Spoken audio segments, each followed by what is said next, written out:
Hello, my name is Vincent Tovar, Associate Executive Director of MASBA, the Mexican American School Boards Association. This year, we're celebrating our Golden Jubilee, 50 years of closing gaps in our Texas public schools. Thank you for joining us for this webinar on hope and resiliency, which is co-sponsored by L3 Lifelong Legacies Incorporated. Please check out their website at l3-lifelonglegacies.com. It's my great pleasure to introduce our speaker today, an advocate for change with a passion for creating opportunities in education and the workplace. Cynthia Rocha is a graduate of Leadership San Antonio, Leadership SAISD, Leadership Texas, and the Harvard University Executive Public Leadership Program. Cynthia earned her BBA from Baylor University and her MBA from Our Lady of the Lake University. She is the founder of L3 Lifelong Legacies Incorporated, a leadership development company specializing in diversity and inclusion, customer service, team building, strategic planning, and staff development. More recently, Cynthia helped launch Somos Cultura y Más, a nonprofit to celebrate the traditions, history, and heritage of the Latinx community. Welcome, Cynthia. Thank you. Thank you so much for having me, Thank you, Dr. Matthias. Thank you, Vincent, for the opportunity to share a little bit about my story, a little bit about my experiences, and congratulations on the 50th anniversary. That is amazing. And I know that all the great work that you all have been doing all these years and helping our community is so needed. And again, I just can't applaud you any more than just to say thank you for being there for our community. So thanks for the opportunity to be here. I am honored, and I want to share a little bit about hope and resiliency. And so as we are looking at the journey that we are on, I have this visual up because I'm going to take us through this journey. We're going to get on a road that we may not know where we're going because there's a lot of things that are happening. And so, I want you to join me today on this journey. So again, as we look at where we're headed, we're looking at how do we get to hope and resiliency through this tough time. Our objectives for today is realizing that we are all in this together. We're all here as one big community. Resiliency is part of our makeup, not just this part, but the makeup of who we are as individuals. We all need that hope and inspiration during these tough times. And we realize that we can all have an impact. So as Vincent was sharing a little bit about L3, I wanted to share with you from a personal standpoint. To me, coming from a background of corporate America and then actually working in the areas of education for the last 15 years, I looked at having L3 be that building lifelong legacies for the next generation. When I talk about diversity and inclusion, to me, it's about being able to help the next generation achieve its full potential. And the work that MASBA is doing through the communities, through all of Texas, I think it's just an amazing thing that we are looking for hope and inspiration through organizations such as yours. So why are we here? The biggest question is what's happening around us, and the world is hurting. And when I look around me, we are all struggling to understand what is this thing, the coronavirus, COVID-19. We see the headlines every single day. We see what's happening in our hospitals and the things that have had a personal impact on all of us in our schools, in particular with those of you that are on the front lines helping our students go through all the things that they're going through. I always like to look at, when we look at things that are happening around us, we always have a choice. We can be part of the solution or we can be part of the problem. And I always want to be looking at the positive. So as we think about building towards that hope and resiliency to go through this journey, let's make sure that we try to be a part of that solution. As we look at this road, what road are you on? we all have had an impact by COVID-19. No one has had, to be able to say, no, this hasn't done anything to me. It is around us every single day, 24/7. So have you taken on a new role? Has your identity changed? I have a 14-year-old and an 11-year-old, and taking on this new role of helping be the teachers. My hat's off to all the teachers for all the work that you've done every single day. My daughter said it the other day. She said, I spend more time at school than I do at home, and now it's different. Absolutely. And I also have, we're late bloomers with our family. So I also have an 85-year-old dad that's in Abilene, and being able to look at how, being worried about him, being worried about my kids, taking on a new role of even being the cafeteria lady. My kids jokingly call our at-home schooling the Chancla Academy. So, how do we cope through that? Has your work changed? Has it been impacted? Many people have been furloughed. Many people have lost their job. I know of an individual that had been with a company for 31 years and been loyal to that company for 31 years. And in a 10-minute phone call, everything changed. Having had been told that she was no longer going to be working for them anymore. And that hit home. That hit very, very hard. And so not having anything to fall back on, and so having to reinvent ourselves. I know this has had an impact on my business as we look at how do we do things the normal way, because we used to be able to do workshops like this in person, and now we've had to reinvent ourselves and be able to do it through different resources. And so with all of these changes, are you experiencing roadblocks?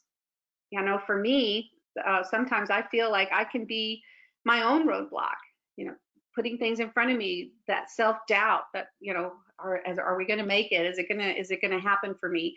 And so sometimes we just have to get to that point where we step out of our comfort zone and try new things like these Zoom meetings. And so to be able to be in front of you virtually, I'm a hugger, and so it's really hard for me to be in front of a camera and talking, to this machine, and not having another individual, because to me it's about having that relationship with my audience, and it's very difficult when I can't see anybody else. So I'm giving you a big hug from San Antonio. So but again, it's trying new things, stepping out of our comfort zone.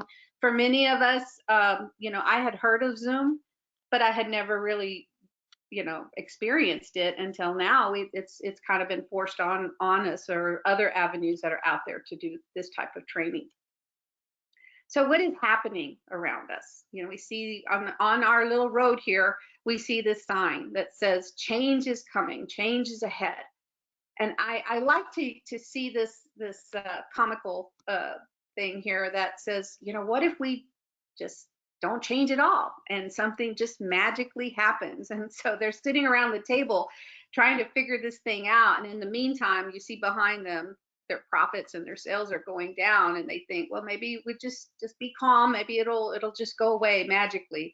Well, that's not the case. And so what is change?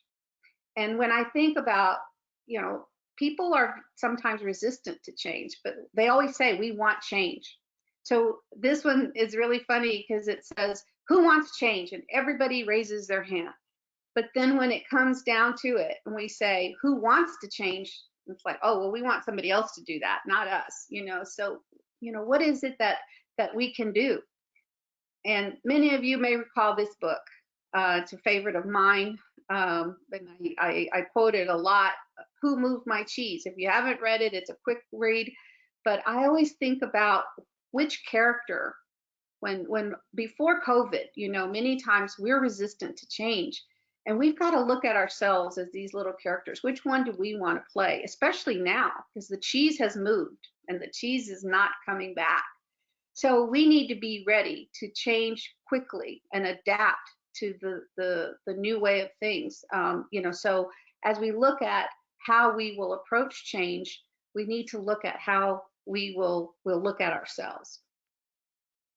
So what will the new normal look like? Everybody's saying, oh, when we get back to normal. Well, what does that look like?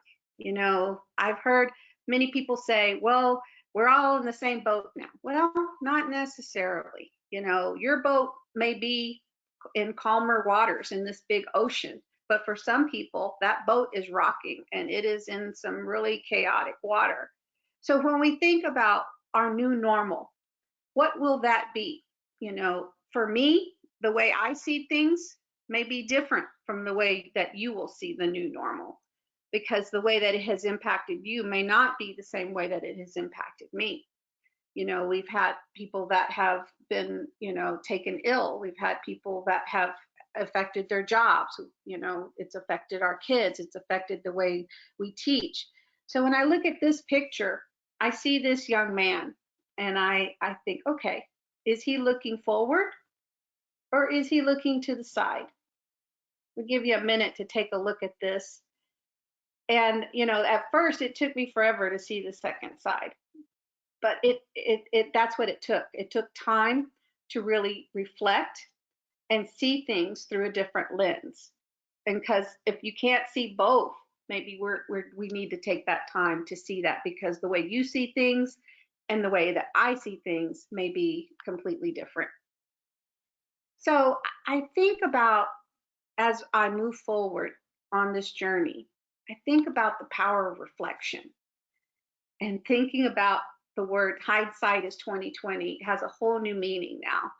You know, I've always said you cannot know where you are going until you know where you have, finish the sentence, been, right? So experiences change us. The things that we go through have a dramatic impact on us. And how will we respond to those changes? So as we go through this troubling time, how will we see ourselves in the future? How resilient will we be? How will we survive this storm? Will we bring hope to those? So I wanted to share a little bit about who I am and where I come from. I see, for me, it's about family. And I'd like for you to meet my grandma and grandpa Salcedo, Anselmo and Josefina Salcedo. My grandfather was from San Luis Potosí, Mexico. My grandmother was born here. And so you see them here probably on a Sunday afternoon, wearing their Sunday best, and look, you know, they're very, very humble people. And you know, I looked at this picture and we kind of laughed because sometimes my mom had always said that they didn't have a car, and I was like, well, whose car is that? So I mean, think sometimes you see a fancy car, you go take a picture. But I don't know, that it reminded me that, you know, if I look at the faces of my grandmother and my grandfather, you know, they have that strength of how they went through life. And so I am a proud granddaughter and daughter of migrant farm workers. And as I see back then in the times that maybe when my grandparents were working the fields, I see these pictures and these images of individuals that are working hard. You see children in there. You see the conditions not so great. And then I look at today, some of the things that are still happening, still working hard, still not being able to get those decent wages. You still see children in the fields, working and working hard. And so I think about what all that had an impact on me, and the values that those things gave to me through my family. Through my workshops, I always like to use this as an icebreaker to have people come in and share that their most prized possession. What is it that, if there was a fire, that you would look at, what would I want to get out of my home? What is that one thing that you know you hold very near and dear to your heart? And possessions are not your children or your spouse or significant other. It is something that you truly treasure. And it says a lot about individuals. And so I'd like you just to look at this letter and think about when it was written in 1939. And I think about the things that my grandfather was going through. This is a time that change was happening in his life. The restrictions that were happening, and he was going to lose his job. And many people told him, what are you going to do? And so he said, I'm going to have to go find another job. And then he heard through the grapevine that if you got a letter from your boss, that it would help you as you go out and look for a new job. So today we know these as letters of recommendation. And so my grandfather was able to receive this letter. We have it in our family. And I want you just to focus in on the last few words of this letter that says, throughout the time that Anselmo has been in our employ, we have found him to be a good farmer and thoroughly trustworthy. And those words stick out to me when I think about, those are the things that have an impact, the strong work ethic, the integrity, the honesty. For somebody to say that my grandfather from Mexico was a good, honest, trustworthy worker speaks volumes. And so I take that very seriously and try to instill that in my children as well and in my family. So when I think about these things, we look at and we turn to those things. So I want you to meet my mommy, Hortensia Rodriguez, Tencha, as they called her. And I love this picture because she's in the fields, picking the fields of cotton in West Texas. And I look at this and I think she's got a smile on her face through all those tough times that she endured. She still took the time. My mother was the strongest woman I've ever met in my whole life. And to be able to overcome all the obstacles that she had. My mom went to the 6th grade. My dad only went to the 3rd grade.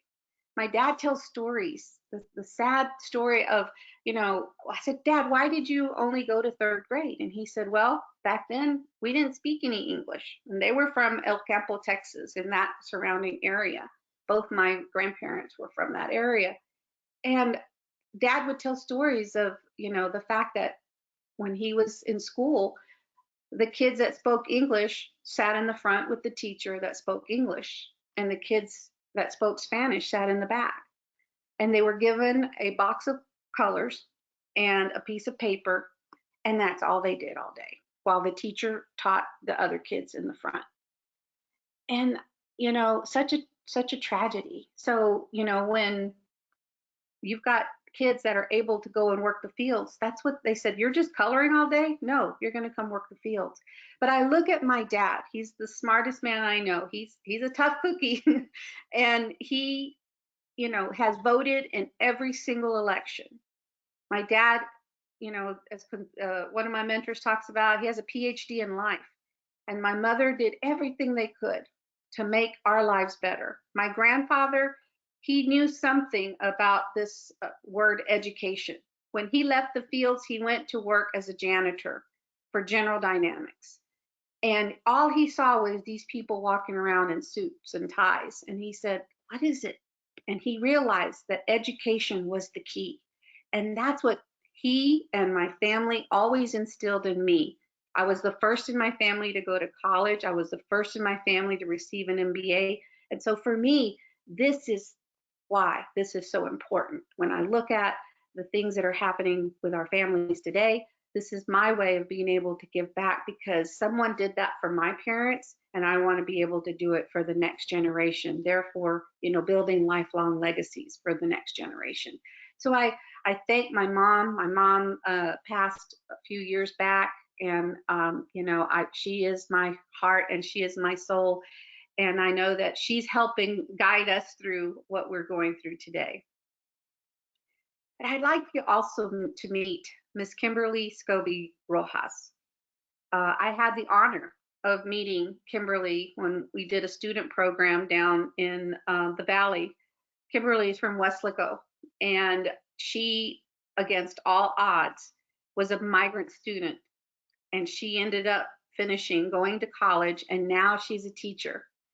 And I am friends with her on Facebook, and I asked her, I told her I was going to be making this presentation, and I said, what would you want the school board members to know, the people that are a part of this webinar today? What do you want them to know about what it took for you? And when I told her my theme was resiliency and hope, and she wrote, becoming a teacher is more than just, giving my future students the academics. It's about telling them my story and many other people's stories about migrant life. It's about allowing them to see that no matter where you come from or the obstacles that are set before you, if you believe in yourself and you wake up every single day knowing that you have a purpose, then you can get to wherever it is that you are aiming to be. And every setback has brought me to where I am today. I strongly believe that it all started the day I set foot on that field and began working. And she started working, I believe she said, at 13. My life changed, but for the best. There is a lesson to be learned through the migrant story. It's about teamwork, dedication, setting goals, and believing in yourself. And so I thank Kimberly for giving me the opportunity to share her pictures, her family there celebrating with her, but also her in the fields picking strawberries. And so, I know she's going to do great things because she has those values that were instilled in her. So, what are those values that you've learned from other people that have had an impact on our lives and on your lives? Who is that one person? Can you picture that person right now? What values did they instill in you? And I'd like for you to take a moment to just get a piece of paper right now and write those things down. And I'm going to give you a minute, and hopefully my music will work here. But if it doesn't, then we'll find another way. Broken down now. But find that person in your mind. You can't find out, but I did it, so we gon' walk it out. Mountains, we gon' walk it out.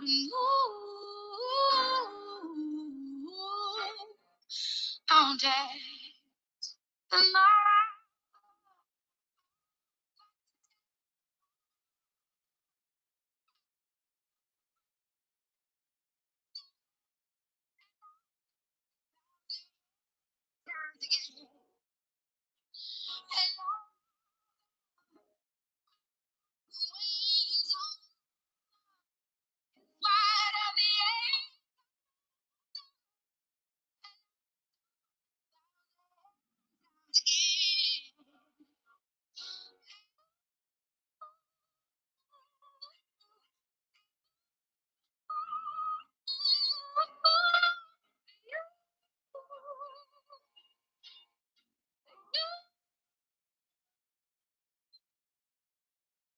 Thank you for taking that moment and remembering who that one person or other people that have had that impact on your life. Right now, we're going to have to be drawing on those things to help get us through these tough times. My philosophy in everything that I do, I call it the H3: the head, the heart, and the hand. And I even teach this to my children. My daughter recites this all the time as well, is we will not have intellectual buy-in until we have the emotional buy-in. And only then will we be able to create those actions, which is the behavioral change that we want in people. So you can tell people what to do and they will do it. But it isn't until they have that emotional buy-in that they'll want to do that.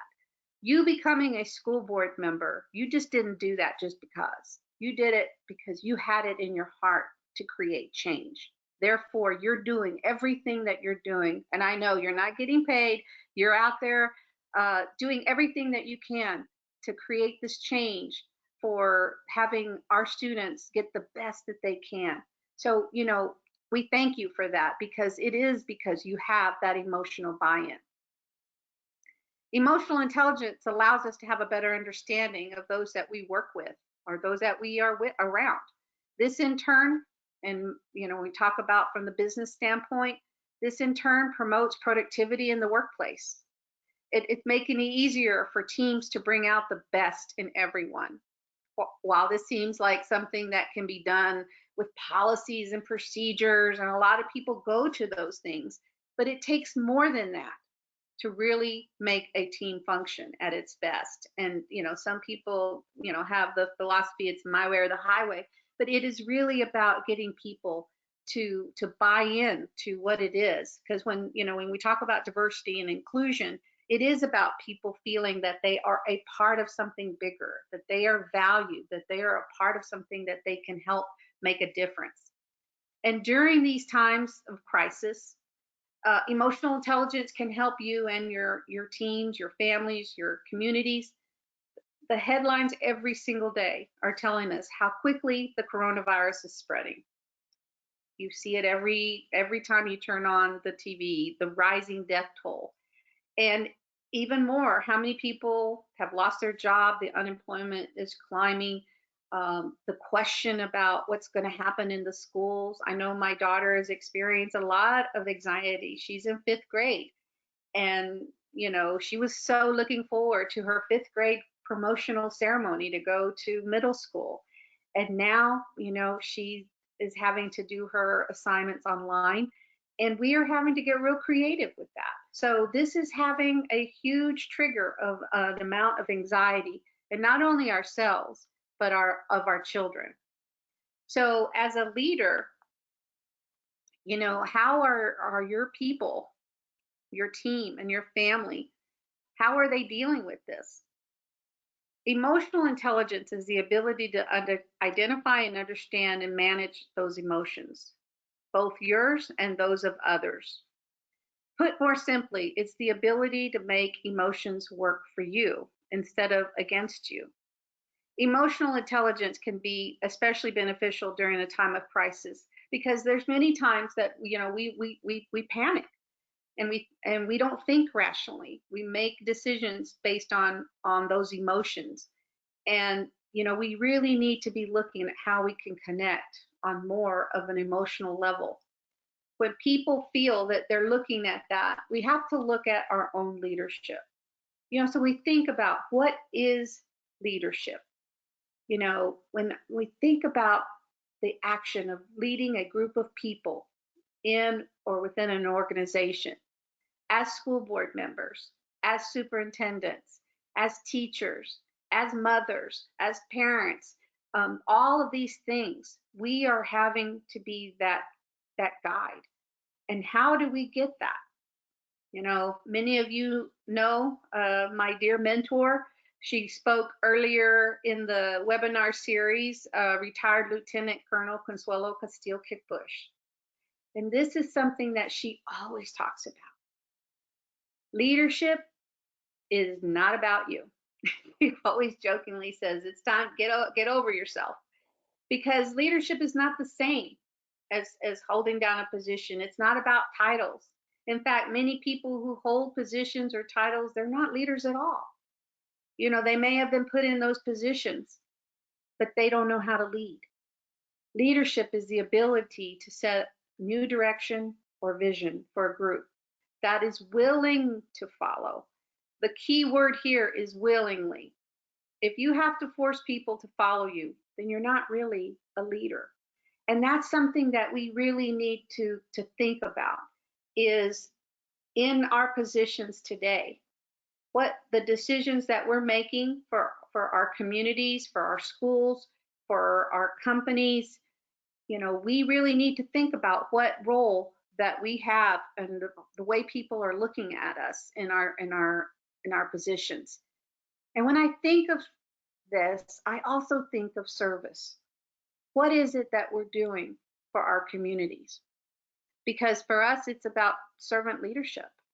All of these people here, with the exception of maybe one, they weren't necessarily seen as that leader until they took action in something. something in them changed that caused them to be the great leader that we see today. They rose to the occasion. They found that hope and that inspiration through the difficult times that they were experiencing, the chaos that was happening around them. They gave us hope. They gave us inspiration. They gave us that opportunity to dream, to think about what it is that we want to do for our future. They all lived some tough times, but it was about the actions that people look back on them now and said, thank you, Dolores Huerta. You know, I had the privilege and honor of meeting her. And I thanked her because I said, you know, the work that you did, Dolores, you did that for my family. You created that hope and that vision that things could change. You know, when I see the pictures of my families in the fields and I see the hard work, and she even took physical beatings, you know, to be the leader that she was. And so we are blessed to have her as a legend and an icon in our community because she really did everything she could and continues to fight for the injustices that are happening. And so thank you, people like Dolores, you know, Martin Luther King. You know, you think about the work that he did just through his words, through his actions of what he did to inspire a whole nation. So think about those things as you look at the things that you're doing as that leader in your community. So when we think about resiliency, you know, I think about what Kimberly had to endure. And you know, she shared that people looked down on her. People looked at her differently in her school. And she had to be resilient and know she had to see the bigger picture. The capability to recover quickly from difficult situations, being tough. You know, when you think about uh, the things that have had an impact on us as individuals, being able to overcome this COVID virus. I think about how will I survive? You know, what actions do I have to do today that are going to help me and my family get to that place of being able to move on to try to find that new normal. So I look at people being resilient today, and like a rubber band, and I've got my little rubber band here. Many times you can bounce back, but how many of us feel like this lady in the middle, like, that, you know, you get to that point where you're like, you're about to break. You don't know if you're going to be able to do it. But guess what? It does come back. It does come back. And many times we come back stronger. And then that song that Kelly Clarkson sings, that whatever doesn't kill us makes us stronger. And that's so true. You know, many times our kids are more resilient than we know. And so we've got to give them that opportunity. We've got to guide them. We've got to be the ones there for them. And so I just really, the next time you see a rubber band, think about that. Think about, we really can bounce back from this. We will bounce back from this, but it's all on how we make this approach. So as we think about what are we going to do to take care of ourselves, we see the mind, the body, and the soul. And many times you've heard the saying that you can't take care of someone else until you really got to take care of yourself first. You can't, you're on the plane and the oxygen masks come out. You have got to put your oxygen mask on first. Our first instinct is to take care of somebody else. As our children, we want to make sure. That's why every time we get on a plane, they always come to those of us that have kids and say, make sure you put your oxygen mask on first. That's what this is about, because we can't help others until we take care of ourselves. But many times in our culture, we have that maternal instinct. We've got to take care of everybody else. And then whatever energy is left, then we'll take for ourselves. But right now, during these difficult times, we have to take care and be a little, you know, selfish in that sense. Take that time for you. I've started to meditate, and for type A people sometimes like me, it's difficult to find and carve out time to be quiet and be still. But this is that opportunity to get those things processed in order, and being able to have that time for yourself to self-reflect, to to think positive things. Those are the things that we have to do. Journaling is a big opportunity for many of us. I know that I asked my daughter to start journaling day one, and her journal said so many things to me because I wanted to make sure, because it's real easy. We always say, "Are you okay?" And everybody's like, "Yeah, I'm okay." We don't go that extra mile to ask them how, what, with our children, we need to be asking, is it a sunny day or is it a cloudy day? If it's a sunny day, hey, that's pretty good. But if it's a cloudy day, it gives you that opportunity to go one step further and say, well, what's making it cloudy? How can we help you get it to be a sunny day? Or what do we need to do to find out what it is that's causing them to be sad? And so I learned a lot in my, and please also be very respectful, because I asked my daughter, is it okay if I read it? And she said yes, because it's an opportunity to take what's up here and put it physically on paper. There are so many benefits with journaling. It's about healing. It's about forgiveness. Sometimes we feel guilty for some of the things we've done. We got to be able to put it down. And it doesn't even have to be words. You could draw pictures, find a space to put on some soft music and be able to do that like we did just a minute ago. Just put some music on that helps you reflect. And then this last one, I have to also make sure that I'm talking to myself. And this one is going out and getting some exercise. Vitamin D, going out and getting some sun. I know that with my kids, I like to walk with them and let them ride their bikes. They have the opportunity to be outside. We are sheltering in. We've been very careful because I want to make sure that I do what is my part. And so being able to do all of these things together is what's really important for making sure that you take care of you. So, in all of these things, I was doing research on this, and I came across this quote, which I thought was really, really good, from John F. Kennedy, to be able to say, the Chinese use 2 brush strokes to write the word crisis. One stroke stands for danger. The other stands for opportunity. In a crisis, we need to be aware of that danger, but also recognize the opportunity. And for some of us, the sheltering in place, being, not being able to go out, there's an opportunity to reconnect with our families. There's an opportunity to really take the time and tell those stories, listen to those stories. I've asked my dad a lot of, when you were a kid, we're on the phone because he's in Abilene. And so be able to ask those questions, be able to learn from our elders. Again, we don't know where we're going until we know where we've been.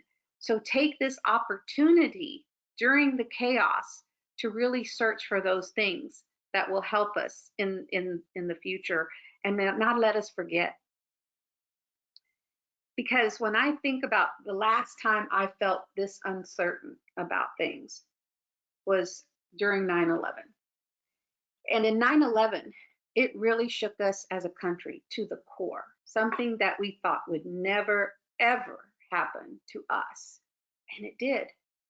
And people, each and every one of you, those of you that are, hopefully all of you are of age to remember 9/11, but I know where I was. I can tell you where I was in my house when I first saw that plane hit, the second plane hit, because we didn't see the first one, but the second plane hit that building. And I knew at that moment something really bad had happened. And the first person I called was my mother. And I wanted to have some kind of normalcy. I needed some type of reassurance that things were going to be okay.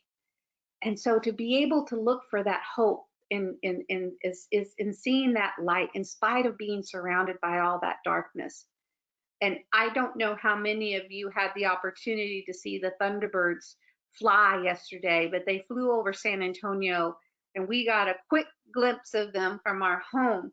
But we had some beautiful shots. I saw them on social media that people were just taking pride in being Americans, taking pride in being who we are, and being able to see that glimpse. So look for those opportunities. Look for those opportunities to see that light, finding it somehow, some way, even in our darkest times, because I know I've had that little lump in my throat, but I know we're going to get through this. And at the end of the day, at the end of all of this, what do we want people to remember about our leadership, about the roles that we play, when we can finally get back to that some type of what is normal? For what that's going to look like, I don't know. But I'm going to ask, did you rise, did you rise to the occasion? Did you provide that hope and inspiration for others? Did you make an impact? Did we serve? And so, this is one of my favorite quotes that I look at when I think about emotional intelligence. To me, it's, that people learn that, that will forget what you said. People will forget what you actually did, but people will never, ever forget how you made them feel. And so, today I ask you to think about that as we talk about the hope and inspiration and how resilient I know we all will be, because that's the people that we are. That in the darkest times, just like in a storm, we must believe that it'll pass. It is our resiliency and the hope that gives us this power to overcome.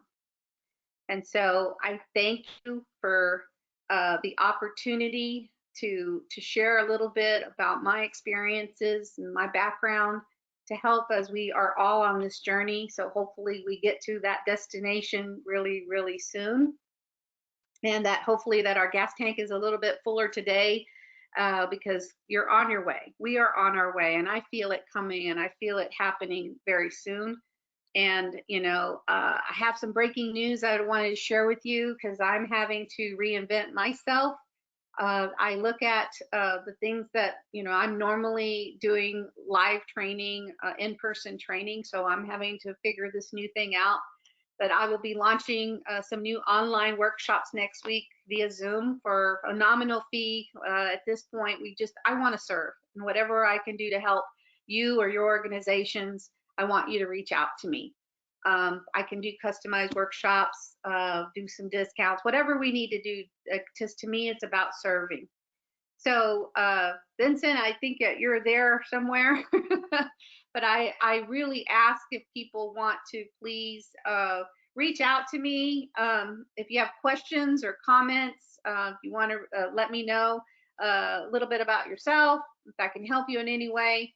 This is my contact information, and so I hope that I get to see you all soon live. Thank you so much, Cynthia. It was great. I didn't want to, usually I'll interject, with a question here and there, but I didn't want to interrupt. Your flow was just so special, and very inspiring words. A lot of people, when they present on anything, anywhere, show a lot of their pictures and their work, but to see your family and, that letter, that was written in 1939, was very heartwarming, and, kind of came with this, like, remembering how we got here, and those who came before us, and that, message now, because of them, we can. What we're seeing in schools a lot of times is with new Latinx families that have just arrived here in the States. We see that their little ones are learning English in schools, but they're also learning it through watching Disney and Nickelodeon, and oftentimes they're just learning English at a rapid pace, and almost English that's like a little too, they don't really know what they're saying, but they like throwing the words around. And what we notice is that they don't see Spanish as being as important, because you see, hundreds and hundreds of cable channels, all in English, all with different, fun shows to watch, all in English, and maybe 5 Spanish channels. So that sense of pride is lost a lot of times. And I kind of wanted to know what, what your thoughts are about that. Well, that's how we grew up, and for our families to be able to experience these things, we can't. I grew up at a time when my parents were taught not to speak Spanish in school, and so they were punished for speaking Spanish in school. So when it came for our time, we were told don't speak Spanish. So I grew up not speaking Spanish. My Spanish is not great. That's more Spanglish than anything. But I learned, because my grandfather spoke, just all he spoke was Spanish. And so in order to try to communicate with my grandfather, we both learned. I learned. He would speak to me in Spanish and I would speak to him in English. And we got to that point where we understood each other. Also, my parents and I do it now too. When we don't want our kids to know what we're saying, we'll say it, they would say it in Spanish. And so we learned real quick. We were trying to learn what they were saying. So, but I think about the family that I work with right now, is this is a great opportunity for them to, especially when they're working with their younger kids, they can learn at the same time with their children. They can go through and learn all the different lessons, and not be afraid to help their kids. We don't have all the answers. I can tell you the math is different today than it was when I was younger. And so I'm teaching my kids a little bit of different math, just so they, I can say, well, this is my little spin. But being able to just be there for them, because many times I've been told, well, I'm not the teacher. And no, you're not. We are there to support. As families, success begins at home, and that role for us is not to be their teacher, because I'm not their favorite teacher sometimes. I'm their mom. And so I didn't make teacher of the year, but I know that my role is not to do that. That role belongs to the teacher. But as a mother, I can help support, because the emotional intelligence that we talked about earlier, that's the most important role that we can play with our kids right now, because they need us and we need to be listening for those cues. Absolutely. It reminds me of that joke of, you see a parent going on a walk right now, angrily talking to themselves. It's because uh, they're having a parent-teacher conference. I've So had a few of them. you had a few of those. Yeah. The other thing you had mentioned, I really love the rubber band, when it comes to resiliency, and, seeing how, like, a lot of teachers or staff or just out, other adults can see kids as though they've already been snapped, like they're already snapped, rubber bands. When they're not snapped, they're just really stretched thin, and they need support to get back to stability. And what you reminded me, you made me think of, was that a lot of times talking about this opportunity gap and this learning gap that's going to widen because of what's happening. The gap already existed, and now it's going to widen. And what I hadn't thought about until your presentation was that there's a social and emotional gap that's going to widen too, because I set up a Zoom hangouts with my 9-year-old son and his best friend. So they had a Zoom hangout yesterday. They were hanging out on Zoom for 2.5 hours. For 2.5 hours. And they just both, you could tell they both were engaged. They were playing online, sharing screens. But we're privileged. We have that technology. I showed them how to share the screen, so that they could play Roblox together and see each other. And there's just so many kids, who aren't getting that. And so the maturity, that social and emotional learning is also widening. That gap is going to be widened as well. I don't know if you had any thoughts about that. Absolutely.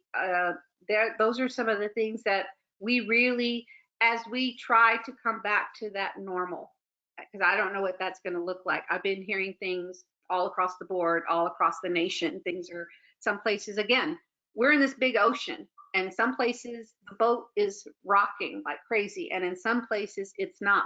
So we can't do a one fix all for everybody. But I really believe that we have to look at the social emotional learning piece. This is going to be more critical now than ever, because we're going to see those discrepancies. We're going to see those inequities, because many kids, I know that here in San Antonio, the San Antonio Housing Authority was looking at why in a lot of the neighborhoods that the kids don't even have access to the internet. So we're not even, and in some school districts, they have not even been able to contact hundreds of kids for whatever reason. And so, yes, this is going to be something that as a nation, we need to be looking at, because this is affecting our community, our color, looking at the communities of color in a different manner. Because yes, there are some that are going to have more opportunities, such as our kids that have the technology, we have the internet. But I'll tell you that too, is even in our household, I've been doing a lot of Zooms, and I'm having to tell the kids, get off the internet, because it seems like we're limited on our bandwidth. It's like, okay, what happened here? Never had that problem before. And so we've got to be there for our kids, and we've got to be able to find ways to bring those back into that, from looking at from that inequity piece. We're going to have to do some major work to make sure that our kids don't get left behind. And it goes back to that point about change too, at the beginning. As a former teacher, and my wife's an elementary school librarian. A lot of teachers and staff are afraid of change, and even when their school environment might be uncomfortable, or they might have low morale or bad climate. They're scared to leave the school and go to a different school, because you'd be starting all over again. Where nobody knew the work you did. You'd have to kind of make a name for yourself. So there are different levels of change, that people are afraid of. And I wanted to ask you, I guess my last question would be, what do you think it is that's so scary about change? The discomfort, like why people don't want to change. You talked about, how to prepare for it, deal with it, keep it on your radar, but why is it so scary? Well, we always go to what is comfortable, and it's the fear of the unknown. And so, but when we look at what our ancestors did, they didn't know. They didn't have GPS back in those days. I don't know how, when you think about the migrant families, they would get in the car and they would go, and so I look back on them and think, gosh, if they could do that and not know, they kind of had that courage, and we call it the ganas, to do what we need to do as a family. You will do what you have to do. And so I think this is going to create that change that we have to do for ourselves and for our family, because they're going to look back on us, on what we did and what we didn't do. And so we have to look at change, and we have to embrace change, because if we don't, we will be left behind. And that's why I think it's so critical. And I thank Mazba for doing these. Well, I've learned so much by participating in these webinars. And I'm just honored that you allowed me to share my stories, because I think that when I see the Kimberlys, who's now a teacher, her life could have been completely different. There's many Kimberlys out there, and we know them. And what can we do to help and support them? Because change is gonna happen whether we like it or not. It has been thrown in our face. So now, how do we deal with that? So I think that that's something that history will show us, on how we dealt with this change, and we cannot be fearful of it. So we need to come out of our comfort zones and do whatever we can, and understand it and learn. As parents, this is a whole new world for us, and listening to the students that spoke on your panel on Monday, they spoke volumes, because they, our young people, they are in a whole different place than we were when we were their age. And I think they're going to help make this a better place. And we have to, what I loved about what you guys did on Monday was you gave them a voice. And I think that that is so important. We need to be, we're over here trying to make all the decisions and we forget who the end user is, and that's our children. And so we need to take the time and say, what is it that you need? Because what we need is different. And so I think in embracing change and understanding that learning from the next generation is going to help us, because it has proven that history wise, all, you know, that the next generation has helped make it a better place. So let's continue to try to do that. Absolutely. Thank you so much for your time today and your time away from the Chancla Academy, the sacrifice, from stepping outside of there, and just your willingness to share all of your knowledge, experience, and inspirational words with all of our attendees. I'm gonna wrap this up. We have just a couple minutes left. Thank you so much, Cynthia. For those who are listening, our next webinar will be at noon on Wednesday, May 20th. Dr. Madeline Mavro Gordato will be speaking on why Latinx parents choose charter schools. So you don't want to miss that one. So please spread the word and join us next Wednesday at noon. Thank you again, Cynthia. Thank you, everybody here. Have a great rest of your day. Thank you, Dr. Matthias. Thank you for letting me be a part of this. It's been an honor. Our pleasure. Take care, everyone.